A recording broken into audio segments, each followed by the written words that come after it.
It was the sort of nightmare that every family envisages. Child, kidnap, foreign holiday, all gone wrong. In May 2007, British couple Jerry and Kate McCann were holidaying with their 3 children and family friends in Praia da Luz in Portugal. One evening, the adults were dining at a restaurant less than 100 meters from their resort apartment. Jerry and Kate took turns throughout the night to check on the children. When Kate entered the apartment at around 10 p.m., she found the bedroom door and window wide open. 3-year-old Madeleine's soft toy and pink blanket remained on the bed, but Kate's daughter was gone. A search party began immediately, first by resort staff and guests, then by the Portuguese police. Words cannot describe the anguish and despair that we are feeling as the parents of our beautiful daughter, Madeleine. Missing posters were quickly plastered around Praia da Luz.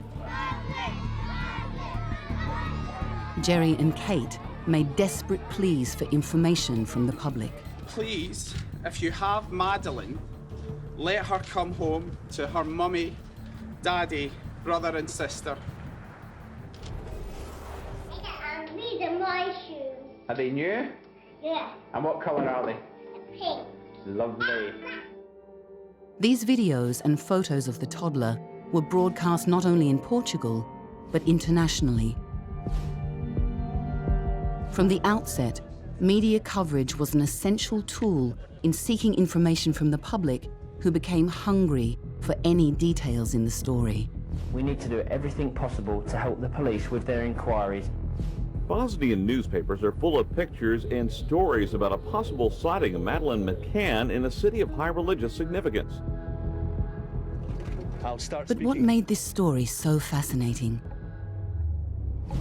Perhaps it was because Madeleine was seen as the perfect victim, a blonde child from a loving and upper-middle-class family. It was a very big story.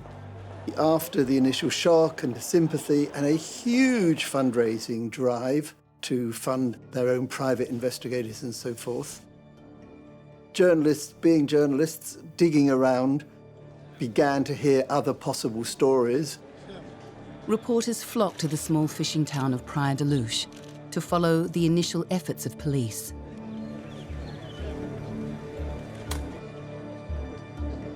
The British press were merciless in their criticism of the actions of the Portuguese police. Over time, the narrative shifted as the media became increasingly suspicious of Kate and Jerry McCann.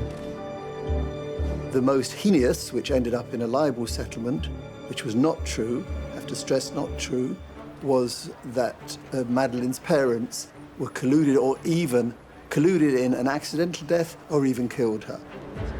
I can't see how they could have possibly done it. How could they have done it? They're under constant scrutiny. This was a line that has been persistently pursued by journalists because the former head of the Portuguese investigation started briefing them on this, and it was one of those stories too good to ignore. Despite being told by police that extreme emotion could hinder the investigation, many in the media argued that Kate McCann's lack of visible distress was not right for the mother of a missing child. The McCanns found themselves having to openly defend themselves against a media onslaught. They are the innocent victims of a heinous crime. The focus must be the child at the very centre of all this, Madeleine. But nonetheless, it turned them from these victims into villains, and Madeleine into this iconic victim who had been stolen away from her parents either by them or by others.